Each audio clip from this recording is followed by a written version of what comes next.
වැල්ලවාය සම්මාන සස්සද්ධාපන ආයතනයේ ඉස්සරහින් පේන පරිසරය. මේකත් මාරම ලස්සනයි. මාර ලස්සනයි කියලා කියන්නේ රෑටින් පේන්නේ කොස්ලන්ද ඇල්ල පැත්තේ තියෙන කඳු පන්ති. ලංකාවේ මධ්‍යම කඳුකරය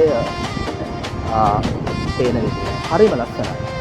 උමාවේ ජලාශයේ රෑට මේක මාර ලස්සනට පේන මාරම ලස්සන පරිසරයක්. ඉතින් මෙහෙම ලස්සන පරිසරයක් නැද්ද තමයි වැල්ලවාය සම්මාන උසස් අධ්‍යාපන ආයතනයේ පිහිටලා තියෙන්නේ. ඉතින් මේ පරිසරයේ විදින්න දරුවන්ට වගේම අපි හැමෝටම වාසනාවක් දෙන්න පුළුවන්.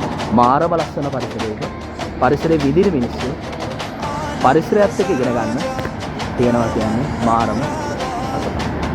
ඊපස්සේ පරිසරයේ පේන විදිහ. කෙත්කතු ඈතින් පේන ලස්සන කඳු වැටිය මාරම ලස්සන.